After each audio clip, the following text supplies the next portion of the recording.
Depuis plus de 10 ans, Philippe Fradin, formé par les plus grands maîtres de sa discipline, propose au groupe, comme en individuel, des cours de yoga et d'Ayurveda.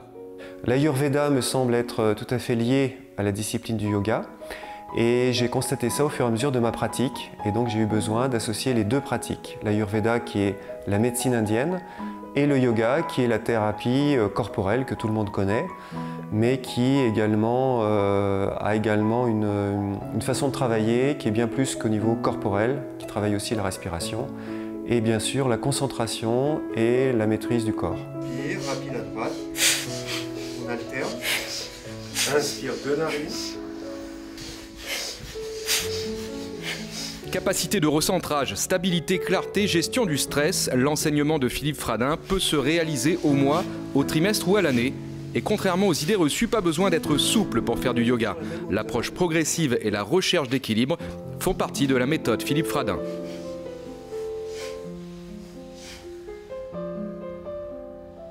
La personne qui va venir à un cours va déjà essayer le cours, voir ce que ça peut donner gratuitement. Il y a un cours offert pour se rendre compte de ce que ça donne et puis de l'effet que ça peut produire. Et à l'issue, il y a des possibilités de s'inscrire. Donc soit sur des périodes allant de 1 mois à 1 année. Donc il y a des forfaits sur un nombre de séances, 10, 20 ou 30 séances, ou forfaits sur une durée, donc le mois, le trimestre ou l'année. Donc ça permet un système assez souple de pratique et chacun peut venir en fonction de ses disponibilités, de son envie.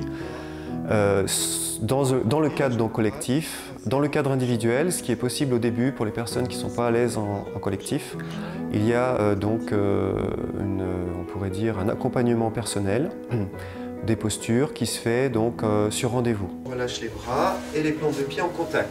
On va libérer un petit peu les adducteurs, les doigts croisés autour des orteils. On rapproche les talons du périnée. À Tex ou à Chamaillères, à quelques kilomètres de Clermont-Ferrand, Philippe Fradin vous accueille dans ses locaux, mais organise également des séjours en Inde de 15 jours à 3 semaines pour celles et ceux désireux de s'immerger dans le berceau de la pratique du yoga.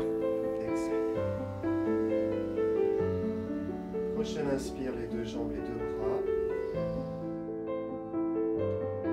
L'Inde, c'est ce qu'on dit souvent, soit l'Inde fascine, soit l'Inde au contraire peut être répugnant, parce que chacun a son attrait ou au contraire son retrait, donc c'est soit ça nous plaît ou pas. Pour moi, ça a été vraiment quelque chose, une grande découverte qui m'a permis de comprendre également qu'on a une possibilité et des ressources pour donc être mieux dans son corps et dans sa tête.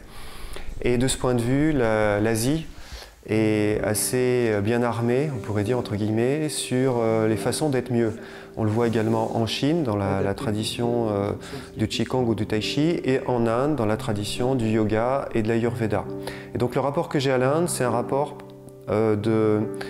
d'études de cette façon de voir les choses, également de cette philosophie, et de transposer ce qui est pratiqué en Inde dans nos sociétés occidentales.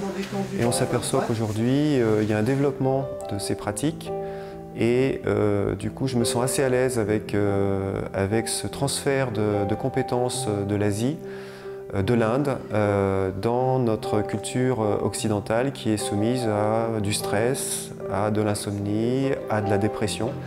On est un pays qui consomme le plus d'antidépresseurs. Donc il existe des moyens naturels, alors les plantes, mais aussi les techniques de yoga, la respiration et la pratique de méditation et de relaxation, qui s'avèrent extrêmement efficaces. Et je me rends compte tous les jours auprès des personnes qui viennent me voir pour les pratiques de yoga et des patients qui viennent pour donc faire le bilan de constitution et également l'accompagnement en thérapie.